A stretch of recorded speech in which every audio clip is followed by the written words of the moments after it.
बिस्मिल्लाहिर्रहमानिर्रहीम। नाज़रीन अस्सलाम वालेकुम। मैं हूं आपका मेज़बान साबिर शाकिर रफ़ाक दारुल हुकूमत इस्लामाबाद से कुछ ताज़ा तरीन इत्तलात और खबरें आपसे शेयर करते हैं। पाकिस्तान की सियासी सूरत हाल, मुआशी सूरत हाल, आइनी सूरत हाल, अदालती सूरत हाल, तमाम की तमाम मामलात में हम बहरानों का शिकार हैं और उन बहरानों को हल करने के लिए मसनूई तरीके इख्तियार किए जा रहे हैं। कोई सॉलिड तरीका जो है, जो एक आइनी तरीका होता है, कानूनी तरीका होता है, जमहूरी तरीका होता है, उसको हम फॉलो नहीं कर रहे, बल्कि हम उसके लिए इंतहाई जो है मसनूई अंदाज अपना रहे हैं। शॉर्ट टर्म प्रोग्राम बना रहे हैं, शॉर्ट टर्म प्लानिंग कर रहे हैं और इस तरीके से प्लानिंग कर रहे हैं कि बंद कमरों में ज़्यादा बातें हो रही हैं, खुलेआम कम हो रही हैं। मुंतखब हुकूमत वैसे ही नहीं है, गैर मुंतखब निगरान हुकूमत है। बहुत सारे सवालात उठ रहे हैं, निगरान हुकूमत पर भी उठना शुरू हो गए और अब जो है ड्राइविंग सीट पर निगरान हुकूमत के बजाय आर्मी चीफ आसिम मुनीर साहब हैं और वो सारे मामलात को देख रहे हैं और वही चीज़ों को लुक आफ्टर कर रहे हैं। और डॉलर का मामला हो, चीनी का मामला हो, स्मगलिंग का मामला हो, यानी तमाम अहम जो नौयत के मामलात हैं जिसको निगरान हुकूमत, जिसके पास काबीना है, काकड़ साहब के पास वज़ीर दाखिला भी हैं, वज़ीर ख़जाना भी हैं, वज़ीर तिजारत भी हैं, वज़ीर तवानाई भी हैं, वो बहुत सारी पूरी काबीना है। उस काबीना को के बजाय चीज़ें उनके हाथ से शायद निकल चुकी हैं और उनके हाथ में वो मामलात और कंट्रोल नहीं है, ग्रिप नहीं है और रिट उनकी नहीं तस्लीम की जा रही। इसलिए शायद आर्मी चीफ आसिम मुनीर साहब को खुद मैदान में आना पड़ा और वो इन चीज़ों को देख रहे हैं। और डॉलर जो कि ओपन मार्केट में बहुत ज़्यादा ऊपर चला गया था और फ़र्क बहुत बढ़ गया था, क्योंकि IMF की ये शर्त है कि इंटरबैंक रेट और डॉलर का ओपन मार्केट रेट का 4-5 रुपए से ज़्यादा फ़र्क नहीं होना चाहिए, 4 रुपए का इससे ज़्यादा फ़र्क नहीं होना चाहिए। तो पिछले दिनों डॉलर जो है वो बहुत ज़्यादा फ़र्क हो गया। इंटरबैंक जो था, इंट्रा बैंक रेट जो था वो 200, 5 रुपए, 7 रुपए, 8 रुपए था और बाहर जो ओपन मार्केट में ब्लैक मार्केटिंग जो हो रही है डॉलर की और जिसको नाम दिया गया डॉलराइजेशन हो रही है, उसमें वो 340 और 338 रुपए तक चला गया। अब 2-3 दिनों से वो फ़र्क कम होता जा रहा है और अब एक बैलेंस किस्म का आ रहा है, लेकिन डॉलर का रेट बढ़ रहा है, डॉलर का रेट कम नहीं हो रहा और यही असल चीज़ है, क्योंकि डॉलर इमरान खान साहब छोड़ के गए थे 178 पर और इस वक्त डॉलर है 308 रुपए का। 178 रुपए कहाँ और 308 रुपए कहाँ, इतना ज़्यादा फ़र्क हो चुका है डॉलर के रेट में। ऑलमोस्ट ये 130 रुपए का फ़र्क है इस वक्त, 130 से भी ज़्यादा, क्या 130 रुपए, 140 रुपए का फ़र्क है जो इमरान खान साहब छोड़ के गए थे। तो ये चीज़ों को कंट्रोल करने की कोशिश की जा रही है, लेकिन दूसरी जानिब ये सारी चीज़ें उस वक्त होती हैं जब सुप्रीमेसी ऑफ लॉ हो, सुप्रीमेसी ऑफ कॉन्स्टिट्यूशन हो और जब अदलिया आज़ाद हो और अदलिया के फैसलों पे अमल दरामद हो रहा हो। जब आप अदलिया को बेतौकीर कर देंगे, आइन को साइड पे रख देंगे, कानून को साइड पे रख देंगे और एक हाइब्रिड सिस्टम ले आएंगे, तो ऐसे में फिर ये रिजल्ट्स ऐसे ही आते हैं जो कि हमारे सामने हैं। लिहाजा आज भी दिन भर एहतजाज चलता रहा, यौम दिफा था और यौम दिफा के मौके पे चीफ ऑफ आर्मी स्टाफ ने एक पैगाम भी दिया और उस पैगाम में उन्होंने कहा कि कुछ लोग जो हैं, कुछ नासिर हैं, अफवाज पाकिस्तान और अवाम के दरमियान फासले बढ़ा रहे हैं, गलत फहमियाँ दूर कर रहे हैं, तो ऐसे अनासर से सख्ती से निपटा जाएगा और सख्त पैगाम दिया। यौम दिफा 6 सितंबर 1965 की जंग और उस दिन जो है एक लड़ाई लड़ी गई थी, हमारे दुश्मन ने हम पर हमला किया था और उस लड़ाई को बहुत ही अच्छे अंदाज में हमारी अफवाज ने, मुसल्लह अफवाज ने लड़ा था और पाकिस्तान का दिफा किया था। यौम दिफा मनाया जाता है, यौम फ़िज़ाइया भी मनाया जाता है एक दिन बाद, यानी कि 6-7 सितंबर को यौम फ़िज़ाइया होगा आज का दिन जो है। तो उसमें जितने भी शोहदा हमारे जवान अफसर गए उन सब को सैल्यूट करते हैं। उनके अल्लाह ताला उनके जो उनका खून था वो रायगा ना जाए और उनके खून की बदौलत, उनकी कुर्बानियों की बदौलत पाकिस्तान तरक्की याफ्ता मुल्कों में शामिल हो और हमारी जो सियासी और अस्करी क़यादत है उनको अल्लाह ताला पाकिस्तान के लिए सोचने की तौफीक दे। सिर्फ़ और सिर्फ पाकिस्तान का मफाद सोचें, अपना ज़ाती मफाद मत सोचें। तो ये एक मैसेज था। उसके बाद आगे बढ़ते हैं, क्योंकि इस वक्त जो सिचुएशन चल रही है पाकिस्तान में वो वही है कि अदालती फ़ैसलों पर अमल दरामद नहीं हो रहा और जब अदालतों को आप बेतौकीर करेंगे और लोगों का एतमाद उठ जाएगा तो इससे जो है दुनिया भर में जो उस मुल्क की रेटिंग जो है वो गिर जाती है और यही कुछ हो रहा है। तो बहरहाल अदलिया अब आ चुकी है, अदलिया भी ज़रा एग्रेसिव है। Lahore high court, Islamabad high court बहुत एग्रेसिवनेस देखी जा रही है और ख़ास तौर पे ऐसे मौक़ों पे कि जब उनके फैसलों पर अमल दरामद नहीं हुआ। एक शानदाना गुलजार और शहरयार अफरीदी का मामला था, उस पर तौहीन अदालत के नोटिस जारी हुए हैं और इसमें इस्लामाबाद हाई कोर्ट किसी किस्म की कोई रियायत देने के लिए तैयार नहीं। और कल भी समाअत हुई शानदाना गुलजार और शाहजियार सिद्दीकी के मामले में। जस्टिस बाबर सत्तार साहब ने हियरिंग की और उसके बाद उसमें जस्टिस बाबर सत्तार साहब ने खास तौर पे एक बड़ा ऑर्डर पास किया है और वो डिप्टी कमिश्नर इस्लामाबाद जो चौधरी परवेज इलाही साहब का भी उन्होंने ऑर्डर पास कर दिया था MPO के तहत। और MPO जो है वो जन अयूब खान साहब के ज़माने का मार्शल दौर का एक काला कानून है। उस काले कानून को इस वक्त इस्तेमाल किया जा रहा है और इस्तेमाल करके जितने भी सियासी मुखालिफिन हैं उनको जेलों में भेजा जा रहा है और तवील दौरानिए के लिए उनको नज़रबंद किया जा रहा है। और जब अदालतें उनको गैर कानूनी करार देती हैं तो वही डिप्टी कमिश्नर वही दोबारा से ऑर्डर जारी करके दोबारा पकड़ लेते हैं। दीगर मुकदमात में जमानत होती है तो उनको MPO के तहत गिरफ्तार कर लिया जाता है। ये मुतअद्दिद बार हो चुका है। चौधरी परवेज इलाही साहब उसके आखिरी शिकार हैं और लाहौर हाई कोर्ट में भी दोबारा समाअत हुई और वहाँ पे चीफ कमिश्नर इस्लामाबाद नहीं गए और दीगर इंतजामिया के अफसरान पुलिस ऑफिसर्स नहीं गए और उस पर जस्टिस वक्कास ने उन्हें दोबारा कहा है कि जी वो उनको तलब किया है और नोटिस वापस नहीं किए। उन्हें जवाब तहरीरी तौर पे जवाब तलब कर लिया है इस्लामाबाद की इंतजामिया से, पुलिस से भी और डिप्टी कमिश्नर और चीफ कमिश्नर साहब से भी। और जस्टिस बाबर सत्तार साहब ने एक ऑर्डर पास कर दिया है और वो है डिप्टी कमिश्नर इस्लामाबाद को यानी इस्लामाबाद की इंतजामिया को रोक दिया है कि वो आइंदा से कोई भी MPO के तहत किसी भी शहरी की नज़रबंदी का हुक्म जारी नहीं करेंगे। जस्टिस बाबर सत्तार ने कहा कि ये तो इख्तियार ही नहीं इस्लामाबाद की इंतज़ामिया को कि वो MPO के तहत उसमें सवालात उठाए गए कि आपने सिर्फ 1965 नोटिफिकेशन पेश किया है, आप ये बताएं कि डिप्टी कमिश्नर इस्लामाबाद जो हैं वो किस कानून के तहत जो ये MPO के अहकाम जारी कर रहे हैं MPO के तहत और लोगों को पकड़ा जा रहा है। आपने अभी तक ये भी नहीं बताया कि 1960 का कानून है, इसका इस्तेमाल इस्लामाबाद पर कैसे हुआ। ये जस्टिस बाबर सत्तार साहब ने बहुत ही अहम नुक्ता उठाया और इस्लामाबाद हाई कोर्ट ने फिर ताहुक्म सानी DC इस्लामाबाद को 3 MPO का इख्तियार इस्तेमाल करने से उनको रोक दिया है और न सिर्फ रोका है बल्कि उन्होंने कहा है कि बताएं कि कानून में कहाँ है कि आप ये इख्तियार इस्तेमाल कर सकते हैं। और अदालत ने MPO के इख्तियार से मुतालिक कानूनी मुआवनत भी तलब कर ली है और उसमें वकला को ख़ास तौर पे वकला को कहा है कि जी आप अदलिया की मुआवनत करें और इस अहम कानूनी नुक्ते पर बाकायदा तौर पे बहस की जाएगी और उसके बाद फिर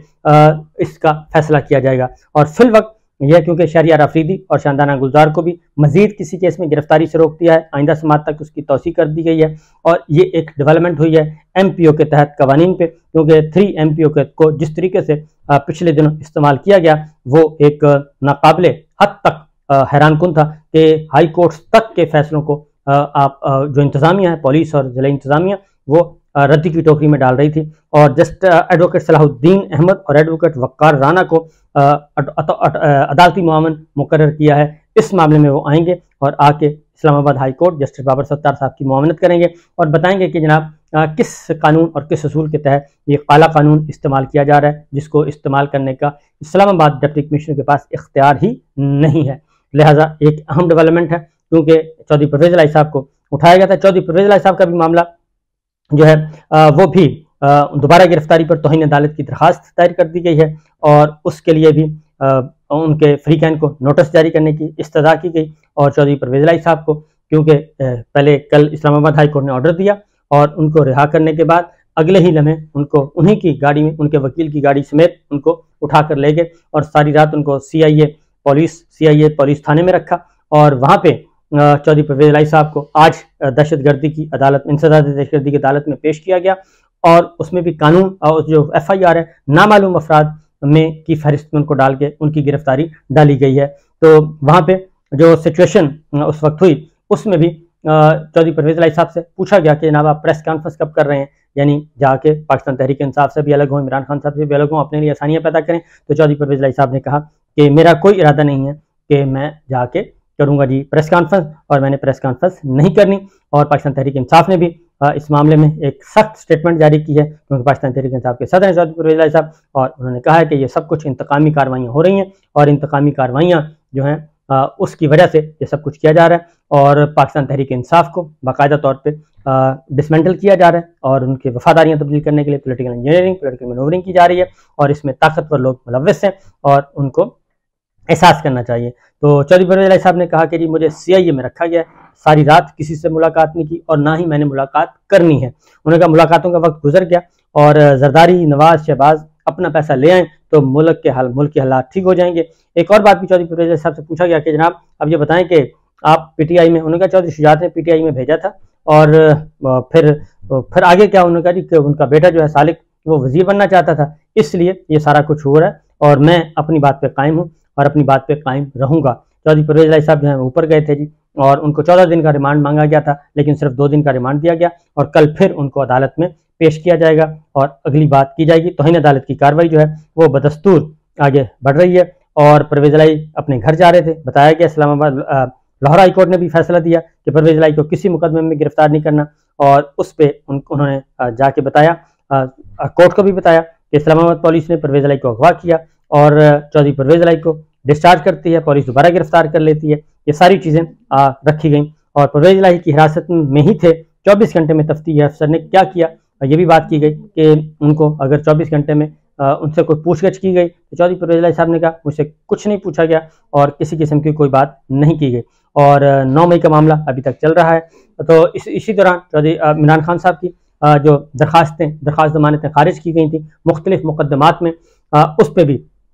जस्टिस आमिर फारूक साहब की अदालत में ये जस्टिस तारिक महमूद जहांगीरी और जस्टिस आमिर फारूक साहब की अदालत में ये थे और उसमें सलमान सफदर साहब ने कहा कि जितनी भी जमानतें खारिज की गई हैं, उबरी जमानतें, वो गैर कानूनी हैं, उन जमानतों को बहाल किया जाए। और चूँकि उस पर क्वेश्चन किया गया, जस्टिस तारिक महमूद जहांगीरी साहब ने सवाल किया कि अगर तो इमरान खान साहब की गिरफ्तारी उस मुकदमे में डाल दी गई है तो फिर आप बाद अज़ गिरफ्तारी जमानत की दरखास्त दायर करें, लेकिन सलमान सफदर साहब ने कहा कि हमारा तो मुकदमा ही इसके बिल्कुल बरक्स है कि ये ज़मानतें खारिज हो ही नहीं सकती और जब ज़मानतें ही खारिज नहीं हो सकती तो कैसे मुमकिन है कि हम दोबारा दरखास्तें दायर करें बाद अज़ गिरफ्तारी। तो ये तो गैर कानूनी एक प्रोसेस है, उस गैर कानूनी प्रोसेस को आपने ख़त्म करना है और इस पर फिर नोटिस इशू किया गया और नोटिस इशू क्योंकि सलमान सफदर साहब का कहना था कि इमरान खान साहब अगर ज़ेर हिरासत है तो ये पुलिस और जेल हुकाम का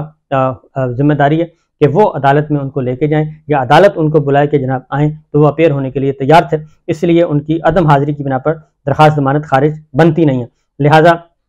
इस पे भी नोटिस इशू कर दिए गए। 9 मुकदमात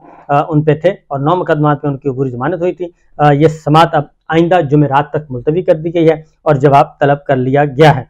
इसी तरीके से इमरान खान साहब की दरखास्तों पर प्रोसिक्यूशन को भी नोटिस जारी किए गए हैं और अब समात होगी 14 सितंबर को।